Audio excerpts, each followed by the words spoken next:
ప్రైజ్లాడండి. బాగున్నారా? ఈ దినం దేవుని వాగ్దానం చూసుకుందాం రండి. యెషయా 48వ అధ్యాయము 17 వచనం నుంచి చూసుకుందాం రండి. నీ విమోచకుడును ఇశ్రాయేలు పరిశుద్ధ దేవుడునైన యెహోవా ఇలాగూ సెలవిచ్చుచున్నాడు. ఒకటి.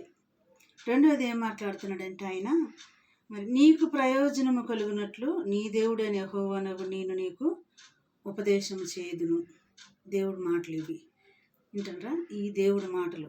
నీ విమోచకుడు నాకు ఇశ్రాయేలు పరిశుద్ధ దేవుడు నేను ఇలాగూ సెలవిచ్చుచున్నాడు. నీకు ప్రయోజనము కలుగునట్లు నీ దేవుడైన యెహోవానగు నేను నీకు ఉపదేశము చేయుదును.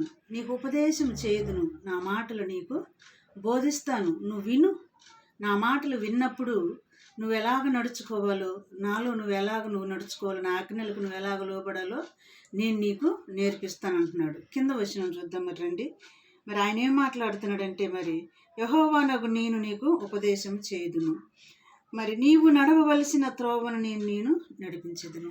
అంటే ఆయన ఉపదేశించిన మాటలలో ప్రయోజనం ఉంది. ఆయన మాటలను మరి నేర్చుకొని దాంట్లో నడవవలసిన ఆయన మార్గంలో మనం నడవవలసిన మార్గంలో కూడా ప్రయోజనం ఉంది. ఎందుకంటే ఆయన నేను నడిపిస్తానంటున్నాడు.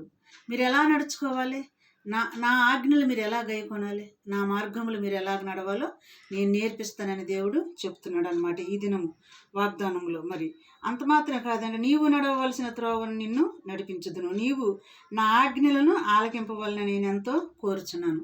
ఆయన ఆజ్ఞలు మనం ఆలకించాలంట. ఆయన త్రోవల మనల్ని నడిపిస్తాడంట.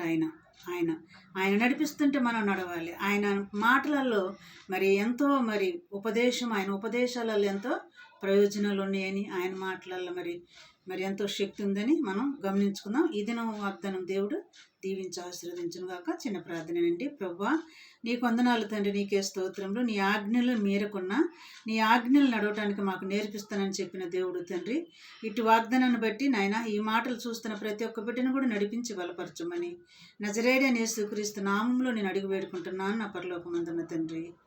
ఆమేన్. God bless you.